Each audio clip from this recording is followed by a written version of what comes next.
1973 সালের সেপ্টেম্বর মাসে উপসালা ইউনিভার্সিটির একটা সেমিনার অ্যাটেন্ড করি এবং ওইখানেই আমি হাতে কলমে এক্স রে টেকনিকটা শেখা শুরু করি। যদিও ঢাকা ইউনিভার্সিটিতে এক্স রে জেনারেটর ছিল, কিন্তু উপসালাতে যাওয়ার পরে আমি আরও অনেক অ্যাডভান্স এক্স রে জেনারেটরের উপরে কাজ করতে শুরু করি এবং ইন্টেন্সিভলি 2 মাসের সকাল 8টা থেকে বিকাল 5টা পর্যন্ত ট্রেনিং দেওয়া হয় আমাকে। ট্রেনিংয়ের পরে একটা রিসার্চ প্রজেক্টে আমাকে যোগ দিতে হয়। রিসার্চ প্রজেক্ট যখন কাজ করছি, যার আন্ডারে কাজ করতেছিলাম উনি তখনকার সময় ইন্টারন্যাশনাল ইউনিয়ন অফ ক্রিস্টালোগ্রাফি, যেটাকে আমরা IUCR বলি, ওইটার প্রেসিডেন্ট ছিলেন। এবং আরেকটা ছিল ওনার, যে উনি সুইডেনের যে রয়্যাল সোসাইটি আছে, রয়্যাল সোসাইটি যেখান থেকে আমরা নোবেল প্রাইজের ঘোষণাপত্র শুনি, ওই রয়্যাল সোসাইটির জেনারেল সেক্রেটারি ছিলেন। তো উনি আমার শেষের দিকে বলেন আমাকে যে তুমি কি পিএইচডি করতে চাও নাকি? তো আমি লুফে নেই জিনিসটা, যে আমাকে বলছেন পিএইচডি করবো নাকি, পিএইচডি করতে চাও নাকি। আমি লুফে নেই, যে আমি করতে চাই। তারপরে আমি ওনার আন্ডারে এবং একজন কোর্স সুপারভাইজার প্রফেসর লার্স শিলবরি, ওনাদের আন্ডারে আমি ইনঅর্গ্যানিক কেমিস্ট্রিতে সলিড ম্যাটেরিয়ালসের উপরে কাজ করে আমার পিএইচডিটা সময় মতো শেষ করি, ফিরে ঢাকা বিশ্ববিদ্যালয়ে আসি এবং সেটা 1978 সালে ফিরে আসি ডিগ্রি করে। সে ঢাকা ইউনিভার্সিটিতে সহকারী অধ্যাপক হিসেবে কাজ করি এবং তখন প্রফেসর জহির হায়দার ঢাকা বিশ্ববিদ্যালয়ের ছিলেন। উনি জানতেন আমি কি কাজ করেছি। আমাকে বললেন, এই যে এক্সপার্ট, আমাদের এক্স রে জেনারেটরটা নষ্ট, তো এটা ঠিক করতে পারবে না, নাহলে কী শিখে আসলা? তো আমি মাসখানেক চেষ্টা করে ওটাকে সচল করে দিলাম। তো সচল করে তারপরে কাজ করতেছি। এই ফাঁকে 80 সালের দিকে হঠাৎ একদিন আমাকে একটা সেমিনারে যোগ দিতে হবে, ইনভিটেশন পেলাম এবং সেই সেমিনারটা হলো এশিয়ান ক্রিস্টালোগ্রাফি অ্যাসোসিয়েশনের প্রথম সেমিনার, যেটাকে আমরা আজকে ASCA বলি, তাদের সেমিনার।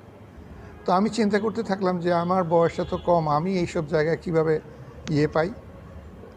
তারপর শুনলাম যে উপসালা ইউনিভার্সিটির একজন এক্সপার্ট এক্স রে ক্রিস্টালোগ্রাফি, ওনার কাছে জানতে চাওয়া হয়েছিল যে এই রিজিয়নের এক্স রে রিলেটেড কাজের উপরে আমরা একজনকে ইনক্লুড করতে চাই, তার নামটা দেন।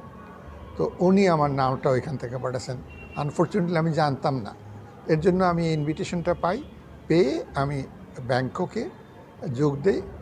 এই হলো আমার প্রথম একটা ক্রিস্টালোগ্রাফিক অ্যাসোসিয়েশনের মিটিংয়ে যোগ দেওয়া।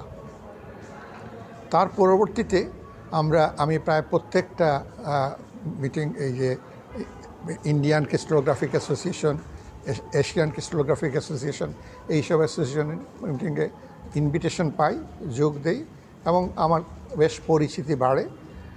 তারপরে একবার আমরা এশিয়ান ক্রিস্টালোগ্রাফিক অ্যাসোসিয়েশনের কাউন্সিল মেম্বার হিসেবে মিটিংয়ে বসছি। একজন কাউন্সিল মেম্বার 2011-তে খুব সম্ভবত প্রস্তাব করে বসলেন, ঢাকাতে কেন আমরা এশিয়ান ক্রিস্টালোগ্রাফিক অ্যাসোসিয়েশনের করব না, কনফারেন্সটা করব না। 3 দিনের কনফারেন্স, ওইটা 2013-তে করার জন্য উনি প্রস্তাব দিলেন এবং ওইখানে ভিয়েতনামও প্রস্তাব দিল যে তারাও সেটা করতে চায়। তো ওইটার নিয়ম হলো যে ইলেকশনের মাধ্যমে ঠিক হবে কোন জায়গায় এই কনফারেন্সটা হবে। তো ঢাকা ইলেকশনে জিতে গেল। আমাদের 2013-তে আমরা কনফারেন্স করব ASCAR, এশিয়ান ক্রিস্টালোগ্রাফিক অ্যাসোসিয়েশনে। ভেন্যু ঠিক হয়ে গেল, সব কিছু ঠিক গেল। আমি হলাম অর্গানাইজিং কমিটির চেয়ার। তো আমরা আগিয়ে নিচ্ছি। আমাকে খুব ভালোভাবে সাহায্য করতেছিলেন কেমিস্ট্রির আরেকজন এখন অধ্যাপক, যে অধ্যাপক একটা মিনিট, অধ্যাপক আফতাব আলী শেখ। উনি। তো আমরা দুজন দৌড়াদৌড়ি করে অনেক আগায় ফেললাম কনফারেন্সের, এবং প্রচুর সমর্থন পাচ্ছি বিভিন্ন জায়গা থেকে, সরকারি জায়গাতে ইত্যাদি ইত্যাদি।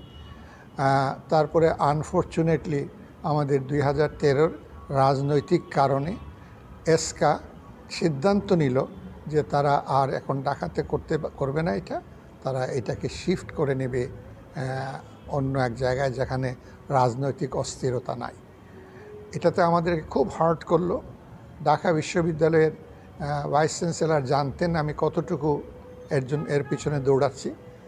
তো উনি একদিন আমাকে বললেন, তো ঠিক আছে, শিফট হয়ে গেছে, আপনি ঢাকাতে করেন না, আপনি না হয় বাংলাদেশ ক্রিস্টালোগ্রাফিক অ্যাসোসিয়েশন কনফারেন্সটা করেন।